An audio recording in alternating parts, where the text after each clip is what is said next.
बच्चों, एक बार फिर से स्वागत है आपका अपने इस YouTube channel UP board PCM में।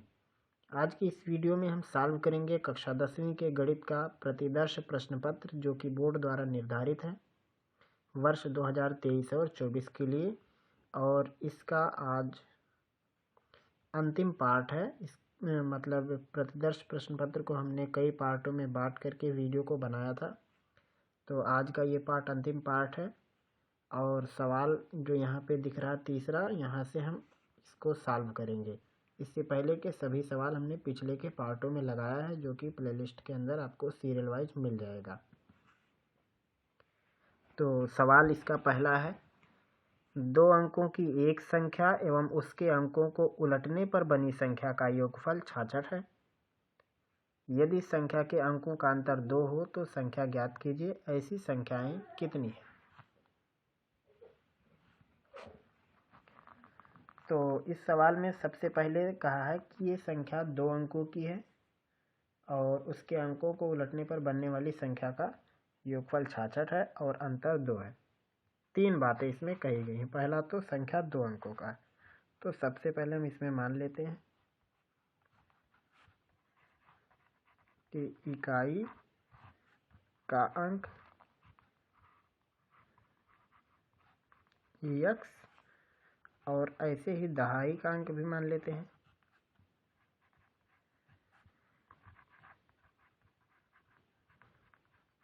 y। अब जो संख्या बनेगी वो क्या होगी? संख्या बनाने के लिए दहाई में 10 से गुणा करा देते हैं और इकाई को जोड़ देते हैं, तो ये हो गई संख्या। अब उसके बाद इसमें पहला कंडीशन कहा कि अंकों का योगफल संख्या और उसके अंकों को पलटने पर बनने वाली संख्या के अंकों का योगफल 66 है। तो प्रथम शर्त इसका जो पहला केस है वो ये है कि जो ये संख्या बना है 10y + x, इस संख्या में इसके अंकों को उल्टा करके जोड़ो, यानी दहाई की जगह पे इकाई और इकाई की जगह पे दहाई कर दो, तब दोनों लोगों को मिला के आएगा 66। तो सबसे पहले इसको सॉल्व करो। 10x और एक ये 11x, ऐसे ही 11y है और ये बराबर है 66। 11 से भाग कर देंगे तो आएगा x धन y बराबर 6। इसको हम कहेंगे समीकरण नंबर 1। उसके बाद है द्वितीय शर्त। दूसरी बार में कहा गया है कि अंकों का अंतर 2 है, यानी x ऋण y बराबर 2 हो सकता है या y ऋण x बराबर 2, क्योंकि ये नहीं कहा इकाई में से दहाई घटा के आ रहा है या दहाई में से इकाई। तो इसको हम कह देते हैं समीकरण नंबर 2। अब इन दोनों समीकरणों को सॉल्व करते हैं, तो विलोपन विधि सबसे अच्छी रहेगी। तो लिखेंगे समीकरण 1 प्लस समीकरण 2, यानी समीकरण 1 और 2 को जोड़ दिया गया। तो जोड़ेंगे तो x और x जोड़ के हो जाएगा 2x और -y + y कैंसिल, 6 2 8 हो जाएगा और x का मान आएगा 4। अब इस x की वैल्यू चाहे पहले समीकरण में या दूसरे समीकरण में रखोगे तो y का मान आ जाएगा। तो y की जो वैल्यू बनेगी वो बनेगी 2। चाहे तो आप लिख सकते हो समीकरण नंबर 1 में x का मान रखने पर या समीकरण नंबर 2 में x का मान रखने पर। तो ये y हो गया, लिखेंगे इसलिए संख्या था 10, y की जगह पे 2 और x की जगह पे यहाँ पे 4 था, तो बराबर हो गया 24। अगर अंतर हम इस हिसाब से लेते y - x, तब संख्या 42 होती। तो लिखेंगे इस प्रकार संख्या 24 या 42 है। संख्याएं कितनी हैं? कुल 2। तो ये है सवाल नंबर 3 का जवाब। उसके बाद देखते हैं अगला सवाल, जो कि इसी तीसरे का ऑप्शनल है। वो यह है, 5 वर्ष पूर्व नूरी की आयु सोनू की आयु की 3 गुनी थी। 10 वर्ष पश्चात नूरी की आयु सोनू की 2 गुनी हो जाएगी। दोनों की वर्तमान आयु कितनी है? यह है तीसरे का ऑप्शनल।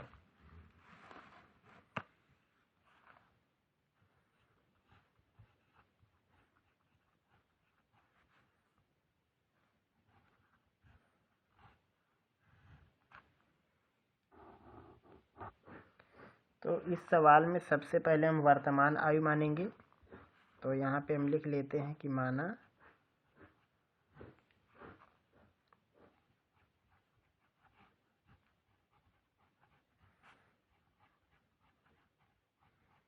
नूरी की वर्तमान आयु x वर्ष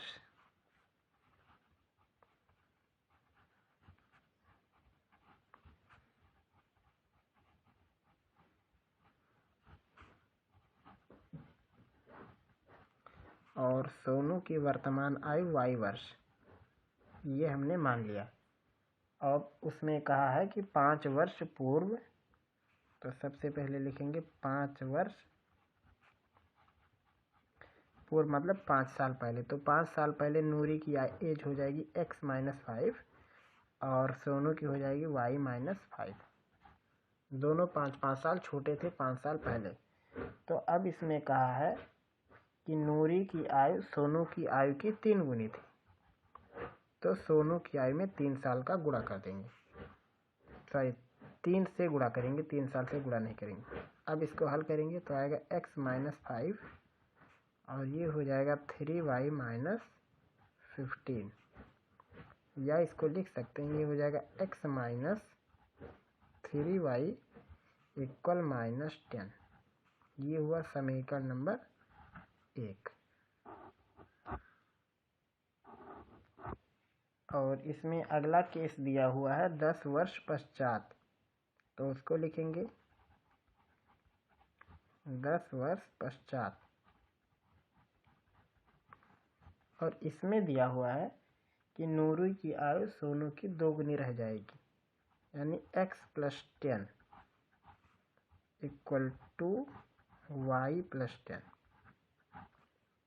10 साल बाद तो दोनों में 10 का इसमें ऐड करना पड़ेगा 10 को। तो अब इसको सॉल्व करेंगे तो आएगा x+10 = y+20। ये हो जाएगा x-2y और 20 में से 10 घटाएंगे तो आएगा 10। ये हो जाएगा समीकरण नंबर 2। अब इन दोनों समीकरणों को सॉल्व कर दो विलोपन से या वज्रगुणन से। तो विलोपन से लगाएंगे तो हम इसको घटाएंगे ताकि x को कैंसिल किया जा सके। तो लिखेंगे समीकरण नंबर 1 ऋण समीकरण नंबर 2। तो कैसे घटाया जाएगा? x-3y = -10, ये था पहला, और x-2y = 10, ये है दूसरा। घटाएंगे तो बीच में आएगा माइनस प्लस माइनस, तो x कैंसिल और 3y में से 2y घटाएंगे आएगा -y और ये -20, या यहाँ से आपको y की वैल्यू मिलेगी 20। अब पहले या दूसरे में रख दो, जैसे समीकरण 1 में रख देते हैं। समीकरण 1 में y बराबर 20 रखने पर रखेंगे तो यहाँ पे आएगा x-3 × 20 = -10। तो 20 में 60 में से 10 घटाएंगे तो 50 आएगा, 50 वर्ष लिखेंगे। इसलिए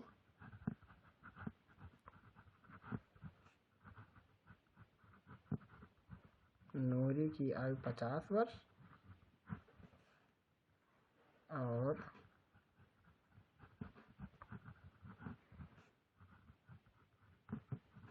सोनू की आयु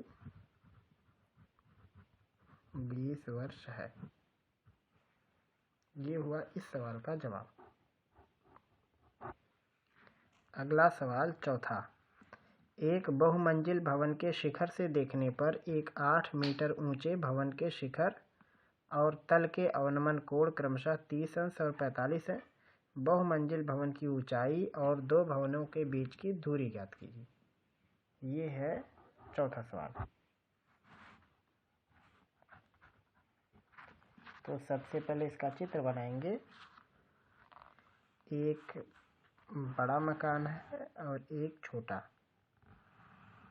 जो छोटा वाला है इसकी ऊंचाई है 8 मीटर और बड़े वाले के शिखर से बहुमंजिल भवन के शिखर को देख रहे हैं और उसके तल को।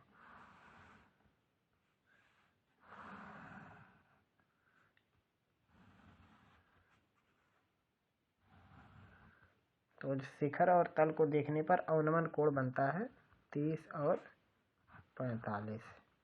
हालांकि चित्र यहाँ पे आपको बनाना पड़ेगा 30 अंश और 45, लेकिन आप इसको ना बनाए तो भी कोई बात नहीं, इसमें सवाल सॉल्व हो जाएगा।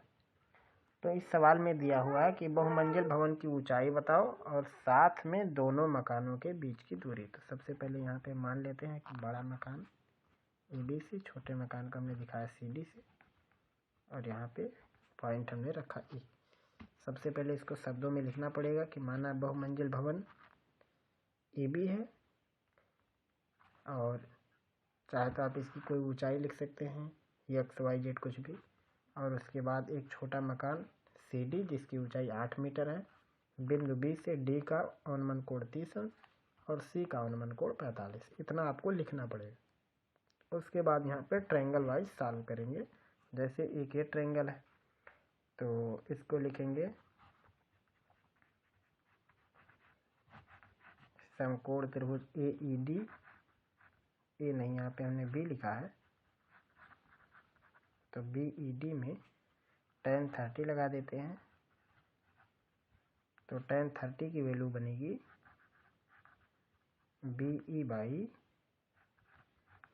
DE या ED। tan 30 की वैल्यू 1/√3 और ये हो जाएगा BE बाई DE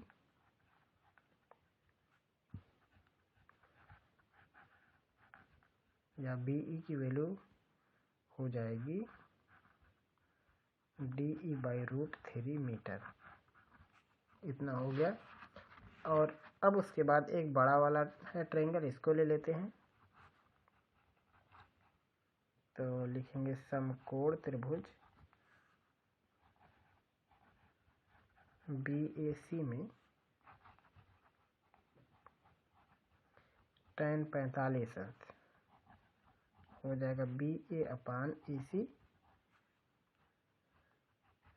tan 45 की वैल्यू 1 होती है और ये हो जाएगा BA/AC, या लिख सकते हैं BA बराबर AC। अब उसके बाद यहाँ से हम BA को दो पार्ट में लिखेंगे, BE और EA।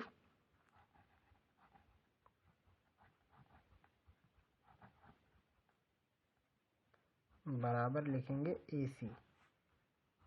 उसके बाद आपको क्या करना है, BE की वैल्यू यहाँ से आपको लिखनी है DE/√3।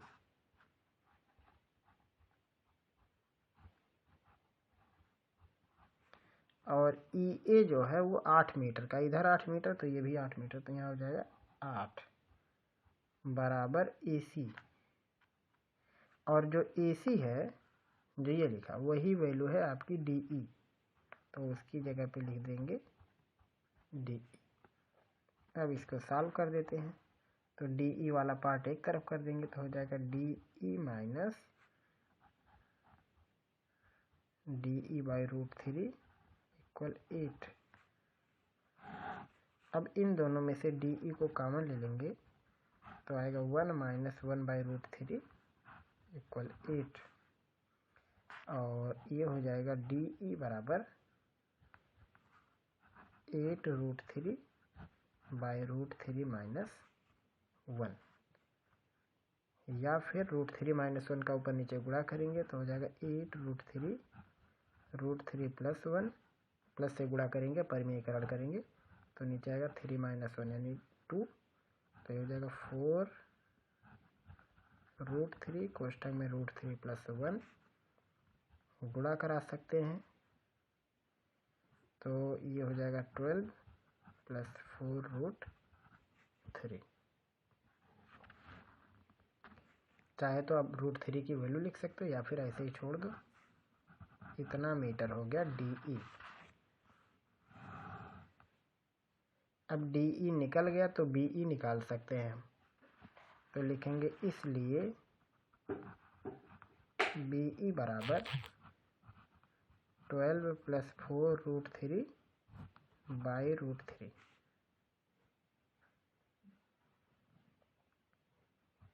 √3 से डिवाइड कर देंगे तो आएगा 8 कोष्टक में √3 + 8 नहीं 4 कोष्टक में √3 + 1। ये यहाँ पे देखो जो लिखा हुआ है 2 से कैंसिल होके 4√3 √3 + 1, तो नीचे √3 लगाएंगे तो ये कैंसिल हो जाएगा 4√3 + 1 मीटर। ये हो जाएगा BE का मान। तो लिखेंगे इसलिए मकान की ऊंचाई AB बराबर होगा AE और BE। AE की वैल्यू है 8 मीटर और इसकी वैल्यू है 4√3 + 4, यानी यह आएगा 12⁴ मीटर। ये हो जाएगी बहुमंजिल मकान की ऊंचाई और यही हो जाएगा दोनों मकानों के बीच की दूरी भी। जो बड़े वाले बिल्डिंग की हाइट है यही दोनों बिल्डिंगों के बीच की दूरी भी हो जाएगी। तो ये हो जाएगा इस सवाल का जवाब। आप यहाँ पे लिख सकते हैं कि बहुमंजिल भवन की ऊंचाई इतना मीटर, चाहे तो √3 की वैल्यू भी रख सकते हो और साथ में दोनों मकानों के बीच की दूरी भी यही रहेगी। तो ये है सवाल नंबर 4 का जवाब। यहाँ से पूरा लगाया गया है, ये उसका चित्र और ये उसका सलूशन।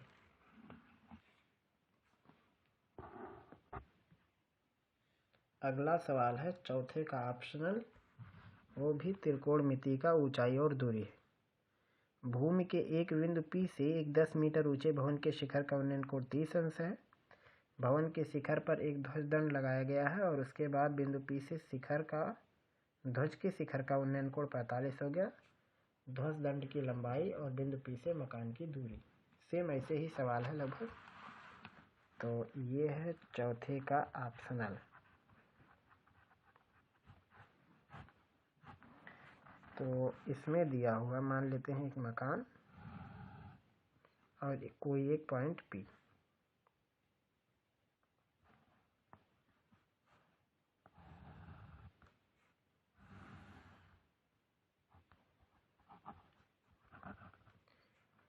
और इसके ऊपर एक छोटा सा झंडा लटकाया गया है जहाँ से इसको मिलाना है आपको।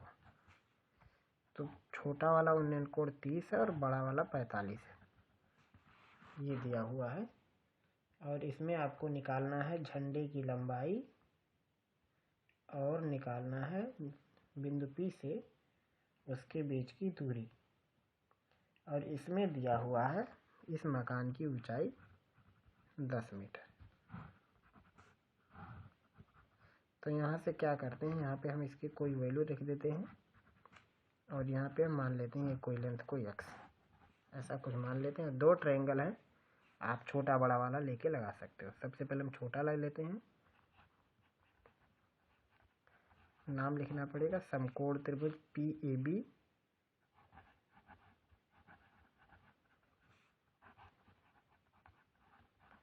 tan 30 अंश बराबर 10/x।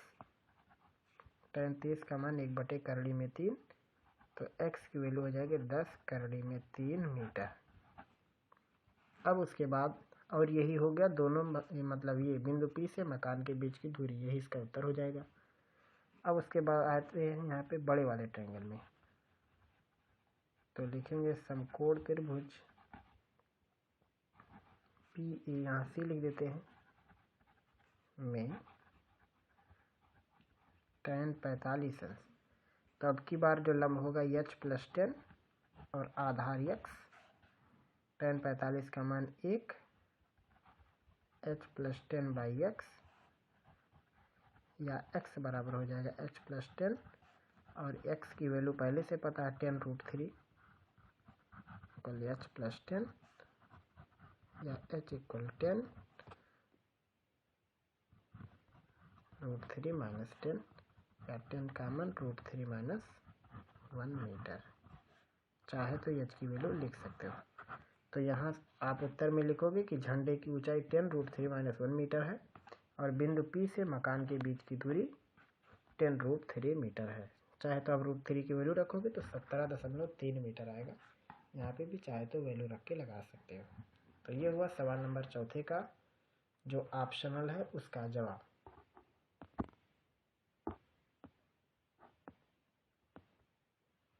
अगला सवाल है पांचवा। एक बर्तन एक उल्टे शंकु के आकार का है जिसकी ऊंचाई 8 सेंटीमीटर है और इसके ऊपरी सिरे की त्रिज्या 5 सेंटीमीटर है। यह ऊपर तक पानी से भरा हुआ है। जब इस बर्तन में शीशे की कुछ गोलियां जिनमें से हर एक 0.5 सेंटीमीटर त्रिज्या वाला एक गोला है डाली जाती है तो इसमें से भरे हुए पानी का 1/4 भाग बाहर निकाला जाता है। डाली गई शीशे की गोलियों की संख्या बताओ। यह पांचवा।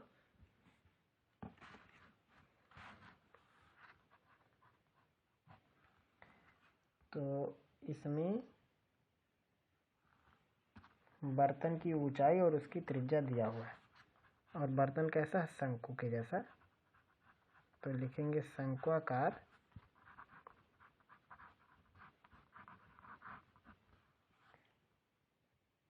बर्तन की ऊंचाई h की वैल्यू है 8 सेंटीमीटर और त्रिज्या r।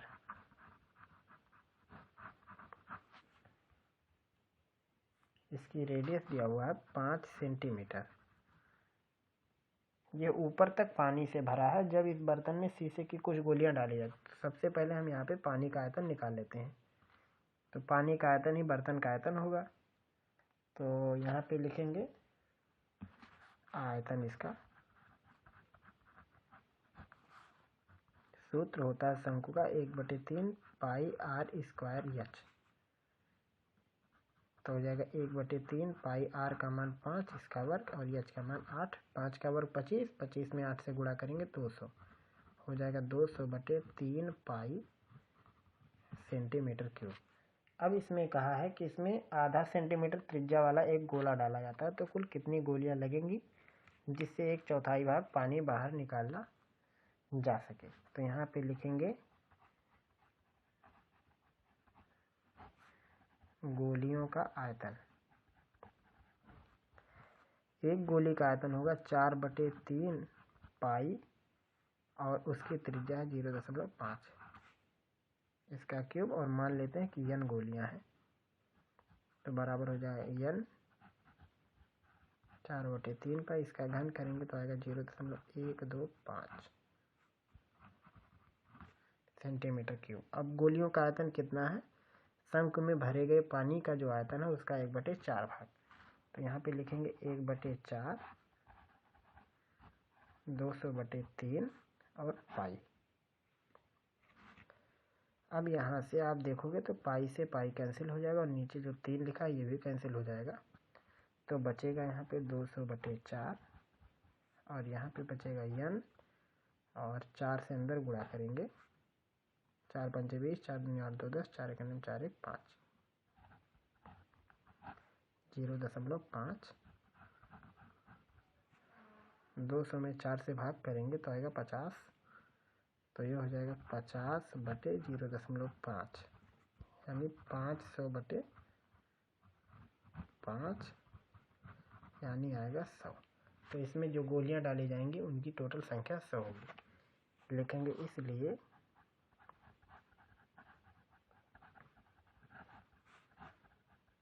गोलियों की संख्या 100। ये हुआ इस सवाल का जवाब। उसके बाद इसी में एक और सवाल है, वो भी इसी चैप्टर का है लगभग।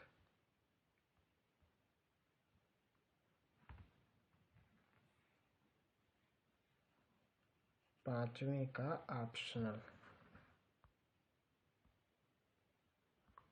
एक गोलाकार कांच के बर्तन कि एक बेलन के आकार की गर्दन है जिसकी लंबाई 8 सेंटीमीटर और व्यास 2 सेंटीमीटर है, जबकि गोलाकार भाग का व्यास 8.5 सेंटीमीटर है। इसमें भरे जा सकने वाले पानी की मात्रा माप कर एक बच्चे ने ज्ञात किया कि इस बर्तन का आयतन 345 वर्ग सेंटीमीटर है। तो यहाँ पे कुछ गड़बड़ लिखा है, आयतन होता है वो घन सेंटीमीटर में।